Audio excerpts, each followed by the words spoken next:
The Black Sun and the number 13 and its connection to 2012. That's what I'm going to discuss in this video. To me, the Black Sun is the source which powers our physical and temporal reality.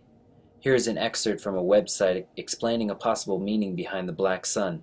According to Peter Moon in his book The Black Sun, the ultimate concept of Thule is well represented in the myth of it as the capital city or center of Hyperborea, a word which literally means beyond the poles.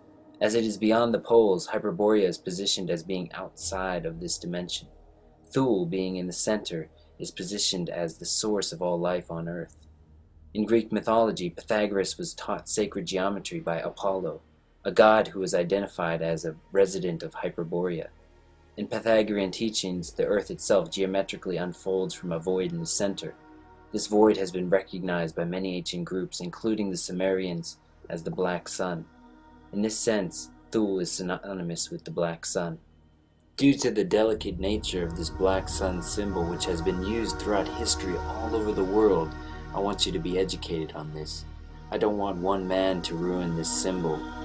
This symbol is actually a four-sided symbol, which is an archetype for the rotations of time and consciousness, moving clockwise and counterclockwise and in upward or downward spirals, allowing souls to experience many levels of reality simultaneously. Just look at our galaxy very closely right now. Look how it's spiraling. Do you see any symbols out there naturally in history that have mimicked it? You guessed it. It's the swastika. I must admit I was a little bit turned off when I first came across this, but then I thought, hey, this has been around for thousands of years and found independently by dozens of different cultures around the world. So there must be some truth behind this symbol. Don't let one idiot ruin it for the rest of us.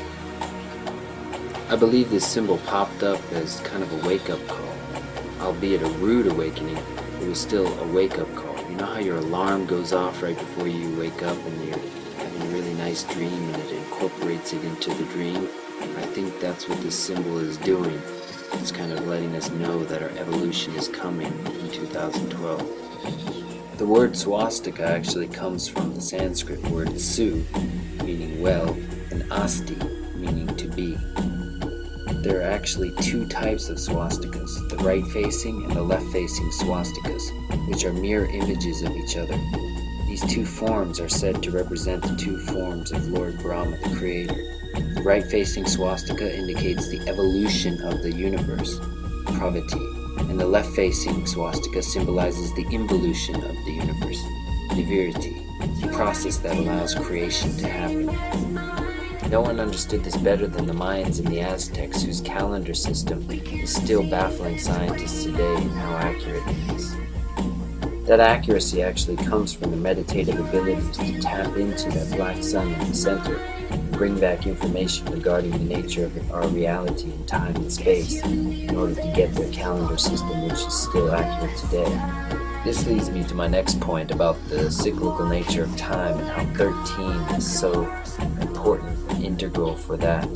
Just look here at the Mayan calendar and how they integrated 13. See the 13 dots going around counterclockwise.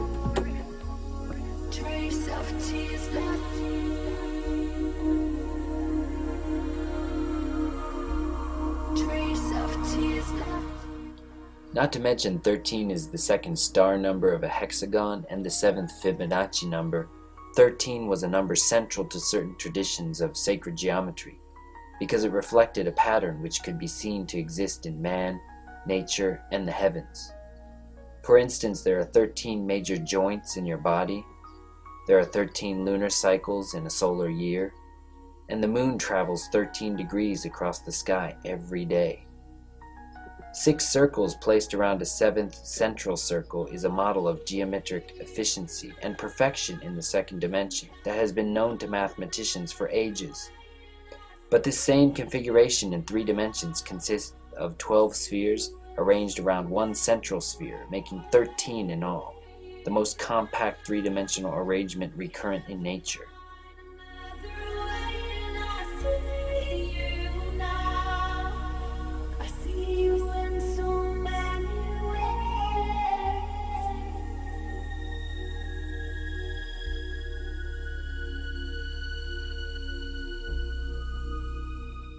This is the Aztec version of the black sun. If you see the guy in the center, the arrow is pointing up. The up arrow is going to the 13th symbol. The glyph, which represents both the start and end of the Aztec calendar, is known as 13 Cain and symbolizes the death of one cycle, followed by the birth of another, the Alpha and Omega. Surprisingly enough, the death card for the tarot is also a number 13, as you see him holding the number 13. But it's nothing to be afraid of, it's just a transition or some inexorable forces beyond your control, putting the past behind you, having to part ways by going through a transition, moving from the known to the unknown. So it's getting back to the basics and being part of a powerful moment and riding your fate. So it sounds pretty exciting time to me. If time even exists after that point, if you know what I mean.